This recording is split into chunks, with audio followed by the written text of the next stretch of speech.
Hey guys, so I took time out from a busy schedule. I went down to the Palisades Library and decided I was going to read to some junior high kids from Palisades Junior High. So here goes, guys. What's this? Screech, all right. Had to be Screech. By Don Bluth.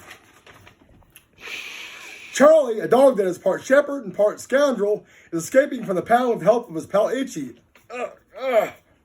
Itchy, a friendly dachshund, is busy drilling as Charlie warns, "Careful, Itchy, I think that might be a water main." The warning is too late. A tower of water streams out from the pipe, and the two make their getaway through a flood of water. The sounds of sirens fill the night. That's weird, I don't hear anything. They reach the floating nightclub, Carface and Charlie's place. Charlie's name has been crossed out with a sign in front. That's not too nice. Inside the boat, dogs watch rats running after cheese on a wild roller coaster track. Man, that's pretty weird, man. Who does that? The customers are surprised when Charlie and Itchy make their entrance into the club. One of the regulars moans, "Things have changed, Charlie, since you've been gone. I can breathe for the first time." Oh, wait, this is not a Kelly Clarkson song. I forgot. Carface hasn't been treating us too well, explains a small mutt. The spotlight is on Charlie and Itchy singing, "You can't keep a good dog down." The place is jumping with happy sounds. Yay! Carface is heading bench dog killer can't believe his eyes when he sees Charlie. It was a greedy Carface and killer who had arranged to have Charlie put away in the pound in the first place. "I do not wish to share 50% of the business with my partner Charlie," Carface reminds Killer in his gravelly voice. Charlie checks in with his old partner Carface. Carface convinces him they can no longer be partners. How mean Carface is, guys. He's like a Valley High student. Carface throws a grand party to Charlie. A trusting Charlie is blindfolded and put at the end of the pier to wait for the big surprise. A surprise Carface is planned. A car is headed right for Charlie. Itchy's frantic calls to warn Charlie are too late. Where am I?" warns Charlie. An elegant whippet explains that Charlie is on his way to heaven. Charlie insists the mistake has been made, but the watch that measures his life has stopped ticking. Charlie charms the whippet and rewinds his heavenly watch. As he returns to Earth, he hears the haunting voice of the whippet. "You can never come back! You can never come back!" Gasping, waterlogged Charlie makes his way back to Itchy.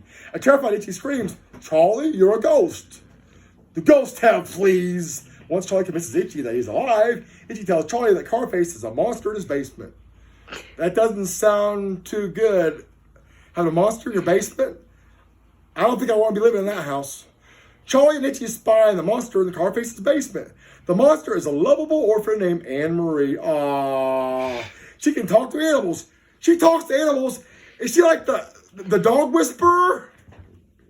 Charlie sees a chance to strike it rich. He promises Anne-Marie a better life and takes her to her home. I promise. Charlie tells Anne-Marie a bedtime story. Anne-Marie begins her prayers. When she asks God to bless Charlie, he is stunned. His heart melts with his ears gently say, "And please help me find Mommy and Daddy."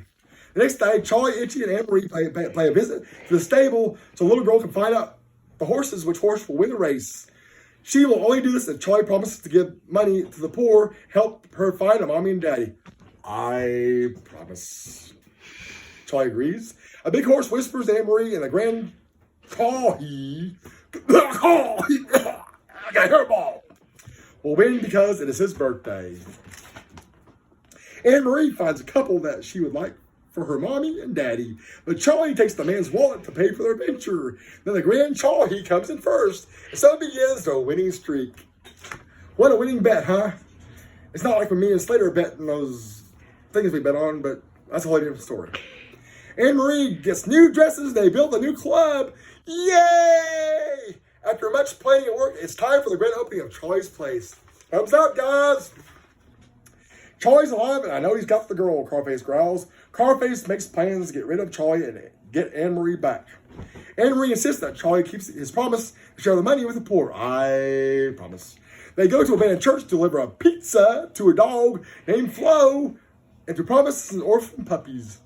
No, it's not Flo from that Owl show from the 70s where all those women work in a diner.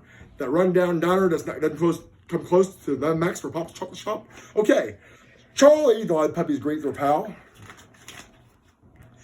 While Charlie is leading the puppies in a song and dance, Anne-Marie finds a wallet for the couple at the stable. Anne-Marie is disappointed in Charlie. Up in the attic, the daydreams about what life would be like with the family in the photo for the wallet. She decides to return the wallet to them. Aww, how sweet.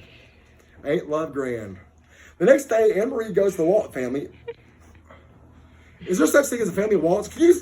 Guys, can you imagine a family of wallets walking down the street with eyes and noses and a mouth? That's Twilight Zone stuff, man. That is too weird.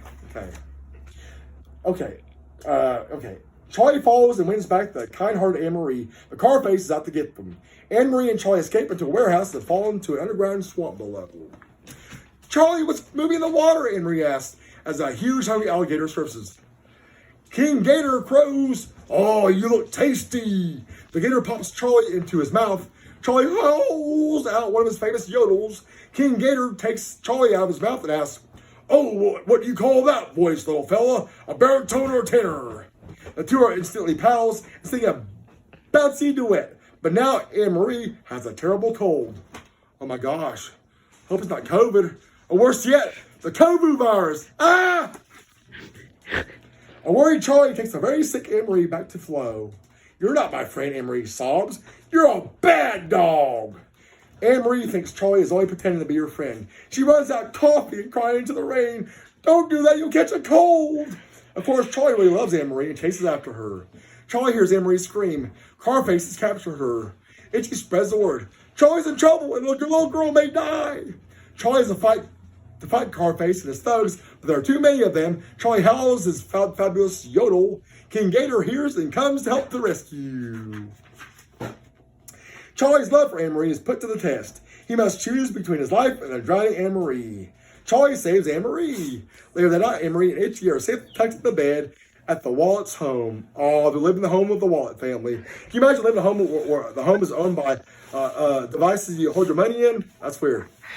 Maybe Donald Trump has something to do with that. All the money he has. Who knew?